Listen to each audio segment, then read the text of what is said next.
President Joe Biden is not taking on Texas. He says that Biden is taking on the United States of America. The Constitution itself is the supreme law of the land.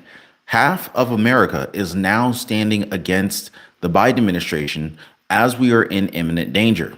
Now, I think it's time that we all kind of got together and we talked about exactly what's going on down in Texas right now. Now, the word on the street is that we're looking at this showdown that's pretty much straight out of a movie. So Texas is squaring up. Texas is squaring up against the United States and basically squaring up against the government. The United States federal government. Yeah, you heard that right, guys. So it's basically like a modern day Civil War scenario that's kind of starting right in our backyards.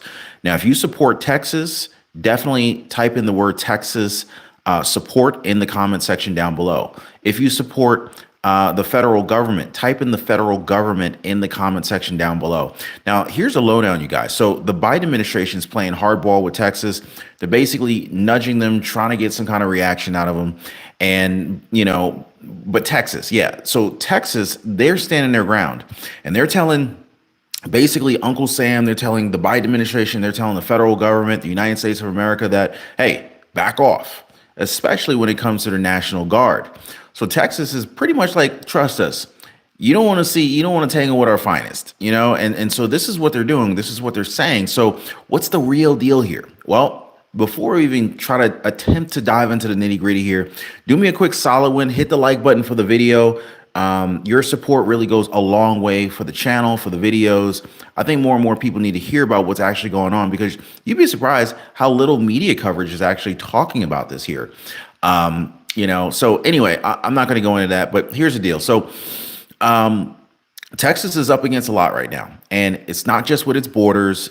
This drama is essentially mirroring stuff that's happening almost worldwide. The big thing that is stirring the pot here, though, is the Democratic Party, which is urging President Joe Biden to basically step it up, show a little bit of leadership chops, show some backbone, and go ahead and handle this Texas situation. That's basically what's happening. But that's where it gets interesting, guys. This is not just about the politics. It's about people. It's about you. It's about me, right? What does this mean for the average Joe? How is it actually going to affect our day-to-day lives, right? This is what we need to think about. But this is really what really matters. So let's go ahead and get into it. I want to kind of unravel this crazy situation that's going on in the Lone Star State. But basically, you got President Joe Biden, you got Texas, and you got a whole lot of drama going on here, right? It is very interesting that this is happening right at the beginning of a presidential election year, right? 2024, starting off with a bang. So you see the Democrats are basically putting pressure on Biden, and they're like, hey, buddy, it's showtime. Make something happen. And prove you're the boss and make sure that Texas falls in line. Now, some people are saying that it's a bullying kind of situation, but basically Texas ain't having it. And they're standing tall, they're standing their ground, and they're like, hey, no way. We're not just going to follow orders. And that's essentially what's happening. Now, Texas's own Lieutenant Governor Dan Patrick. So basically, he gets his burning question: are Texas and the United States heading for a Civil War showdown? And I think the question about whether or not we're actually going to be heading toward a U.S. versus Texas Civil War showdown is a legitimate question. And boy, oh boy, does he have a response for that. So he's all about defending the rights of Texans, protecting the country, and he's very proud of the job that they're doing down there. And he's basically like, hey, our National Guard and our DPS, they're top notch. Why would Biden even think of stepping to them, right? So, but of course, he gets a little bit deeper than that. Patrick throws, he basically throws down the gauntlet on this one, right? And he's holding no punches back. And he's saying the worst move that the Biden administration, it's funny, it's interesting to kind of watch this thing unfold because basically you got a single state picking on the federal government. And he says that the worst move that the Biden administration could make is to mess with Texas law enforcement or the National Guard, especially at the border where they're doing just what the American people want. So does this make sense to you guys? Are you supporting Texas? Because this is a pretty bold move for Texas to make up against the federal government. Again, 2024 presidential election, like what's really going on here? So, but here's the kicker, guys. So people are wondering, they're saying, why hasn't President Joe Biden declared a national emergency over this, right? I mean, he has the power to do so. He's done it numerous times in his presidency. So I'm putting it out there, right? So, some are even whispering, like, did he even stir up or cause this border crisis on purpose? So again, you got to watch what these people are doing. I don't know how many of you guys ever watched House of Cards, but it makes you really question when things happen, how much of it is accidental and how many crises are created on purpose for a more strategic long-term vision. I'm just saying, just putting it out there. If you guys have ever watched House of Cards with Kevin Spacey, you know exactly what I'm talking about. But here's a real head scratcher, guys, isn't it? Like, is Texas doing this thing, or is there more to the story? Now, when you step back and you kind of look at it, it's really wild how things are playing out with this whole border situation under the Biden administration, right? Now, I know you guys probably remember how former President Donald Trump was real quick to declare a national emergency and kind of lock down the border during the pandemic, right? Y'all remember that, right? They shut everything down, borders and everything. So the question is, what's the deal now? What's changed? And if Trump could do it, why doesn't Biden do it? All right, so let me go ahead and kind of break it down for you guys. So basically, word on the street now is that we may actually see some action in Congress this week, okay? Now, this is January 30th, almost the end of the month, and rumor has it that the Senate is gearing up to maybe throw down a massive vote on a border bill. Basically, it's a border security bill. But here's the kicker, guys. Like, some people are saying, don't hold your breath. Don't hold your breath for any quick fixes in Texas or anywhere in the United States for that matter. But the question is, why is that? Well, according to the Republicans, what they're saying is that the Dems, their ideas for essentially border security, they're just not cutting it. And this is why Trump and a bunch of House Republicans they're kind of ready to nix this whole deal. Like, it's dead on arrival, basically. And they're saying loud and clear that this proposal is not tough enough to stop what they're calling the invasion. And get this, guys. So the bill's got this daily intake number on it. And so basically this is how it goes. It's like, if more than I think it's like 4,000 undocumented folks try to come into the United States every day for a week, the Department of Homeland Security could step in and close off the border. Now, if that number escalates to 5,000 a day, then the DHS is required to shut it down. But the real eyebrow raiser here, the threshold is set at 8,500 a day. Now, I'm just kind of laying out the facts here. So this new proposal, it's really making waves, right? But the idea, well, it's for the Department of Homeland Security to kind of lock down the border. No one gets in except for those who are seeking asylum because, they're facing serious threats or something bad is happening back home that they need to get away from. And that's understandable. But here's the twist, guys. How do we actually figure out who's legit?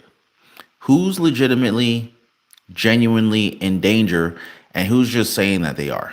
See, that's the tricky part, right? And you don't want to send someone back who's at risk of, some harm coming to them, going back home, right? But this is exactly why a lot of Republicans are basically throwing up this big, huge red flag on this bill. And they're like, hey, hold up. This isn't going to work here. Their point, though, the bill just pretty much sets up a daily number of people who can come in, but it doesn't really put a hard cap on it, nor does it kind of really address the situation. And that is pretty much where the debate is starting to heat up. So basically, you got Senator Mike Johnson. He came out. He put it very bluntly. He said if the bill slides through the Senate, don't expect it to see the light of day in the House. Basically, he just dropped that last domino that last card and just killed it right out the gate. He said, don't even waste your time. So basically, he's pretty much saying, like, this bill is going to be dead on arrival. So what does this mean? What does this mean, right? So, well, we could be stuck in limbo with this bill for who knows how long, right? Maybe even a year. Maybe just long enough to get past the presidential elections. And then all of a sudden, this becomes a moot point. And with no bill on the horizon, it could look like, it kind of looks like President Joe Biden isn't necessarily going to declare a national emergency or shut down the border. But that's reason number one why people are basically saying we need to keep Texas in our prayers. We need to keep Texas in our thoughts, right? But wait, there's more. And no, I'm not going to sell you something for $19.99 with free shipping. Just the other day, something else went down that's got President Joe Biden on high alert. So basically, over in Jordan, in the Middle East, right, there was this drone attack. Let me know if you guys heard about this drone attack that took place in Jordan in the Middle East. So some heavy stuff over there, guys. Unfortunately, 3 U.S. troops lost their lives, and over 30 got injured. They were wounded. It's a very serious situation and definitely something to keep an eye on. So please, if you could, just keep take a second, keep those men and women in our prayers who are overseas in the Middle East. It's not getting any easier over there. So anyway, so I brought this up a few days ago, and it's really kind of starting to heat up. So the big question on everybody's mind right now is, when's the United States, when's the U.S. going to hit back after this recent attack, right? And, well, what's going to be the fallout, right? I mean, we're talking about a situation where we've seen some fairly devastating consequences, a handful of critical injuries, 3 lives lost. The Biden administration is playing it close to the vest, and they're saying, that they'll respond, but the details are still kind of up in the air. But here's where it gets a little bit more tangled for Texas, right? With the administration's eyes locked on the Middle East, it feels like Texas is kind of getting the cold shoulder. And, just a week or so ago, there's this buzz about lawmakers trying to whip up any kind of bill that they could. But why? Why? To show their voters, hey, look what we did for you, right? So, let's cut to the chase. Like, the real worry right now is a situation at the U.S. Mexico southern border, this immigration crisis, right? And Joe Biden and Greg Abbott, they're just going at it. Greg Abbott is giving it to Joe Biden, and I don't know if he expected that. And I really don't see Greg Abbott backing down at this point. Do you guys see Greg Abbott of Texas backing down to Joe Biden? I mean, if he did, that would be a huge shocker. By the way, if you guys are just now checking in, please hit the like button for the video. I really appreciate the support. Also, subscribe to the channel. I really appreciate every one of you guys here. Let me know if this is making sense to you guys. But now, let's go. Here's a real kicker, guys. How can anybody stay focused on this immigration crisis if the bill that they're cooking up doesn't even stand a chance of passing, right? So Congress seems confident about passing something. Sure, but it won't be about the southern border or about solving the border crisis. No. They got their eyes set on something else. They have something different in mind. A vote this week on the child tax credit bill. So what's you guys' take on this? Are we looking in the right direction, or are we essentially missing the bigger picture here? So, I mean, we're cruising along this unpredictable road of, American politics, right? And right now, we're basically hitting all sorts of speed bumps and tearing up the chassis of the car. We're going to have to bring it in for service, right? We hitting potholes left and right. But let's go ahead and break it down. Hopefully you ain't hitting potholes in no expensive Ford EV since they shut down production, if you guys hadn't heard anything about that. But by the way, did you guys hear about how they're going to be programming these cars to repossess themselves. Oh man, I need to drop a link for that one. So basically, it's getting wild out here. How these these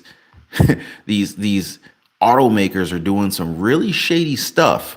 And if you're not aware, I want you to be aware. So let me go ahead and drop this link in the chat right now, because what they're doing with these cars, there's a lot of people about to lose their cars.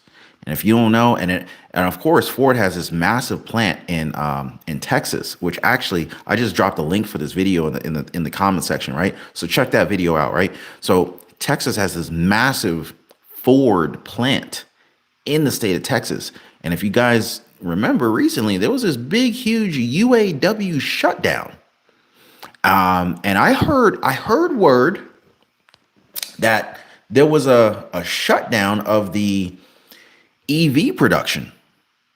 You guys check that out. Check that out. You know, I don't want to get too sidetracked or whatever. Some people knew that this was going to happen, but matter of fact, let me also put this in the description of this video so you can see for yourself easier. Where is it? Yeah. So I'm gonna just leave that link in there in case you guys want to see what's going on with Ford EVs. Huge situation going on. So anyway, so that's part of all of these things are parts of a whole, right? But plain speak, on one side you got Democrats. They're itching to boost this child tax credit. It's their big play. But hold on, the Republicans, they're pushing hard to bring back those Trump era tax cuts for businesses, for entrepreneurs, for capitalists. All right. And they want to amp up deductions for research, development, for stuff like machinery, vehicles. And that's their angle. But here's where it gets a little sticky.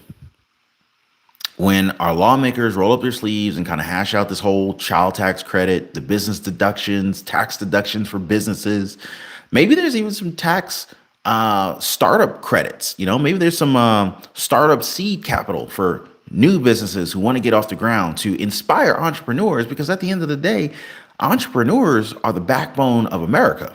Entrepreneurs are where jobs come from. It ain't the federal government. Don't let them lie to you. The federal government's not making any jobs. It's the entrepreneurs. It's the courageous side hustlers that have expanded their side hustle into something bigger that ends up needing to hire people to help them expand their companies, their corporations, and their businesses, right? So this is what Republicans are looking at.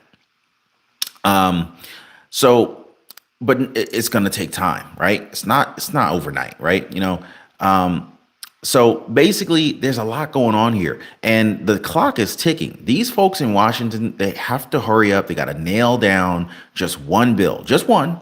But if they don't get their act together very, very soon, they're back to square one. And let's not forget, we're on the verge of another government shutdown not too long from now, from their previous kicking of the can down the road. I'm pretty sure you guys are aware of that one coming up. So if they don't get their act together soon, we're going to be in a pickle. Negotiating government funding, this government funding bill by March 1st. So talk about a big, huge monkey wrench in the works. But yeah, so, and let's not forget, there's a lot of rumbling, this, and a lot of these folks, what I'm talking about, the Texas bound, take back our border convoy. They have rolled up in Texas, and basically they're on a mission to make a statement. But what if their message gets a little twisted, right? I mean, you got the big shots in Washington, what's really going on, right? It's a gamble. It really is a gamble. I mean, they're saying something like, and I don't know if this number is accurate. I'm not down there taking a head count, and I don't know if anybody is down there taking attendance and counting how many trucks have rolled up. But basically, they're saying like over 700,000 trucks are thundering and roaring toward the U.S. southern border, aiming to block immigration. Basically, a scene out of a movie, right? Maybe what's that movie?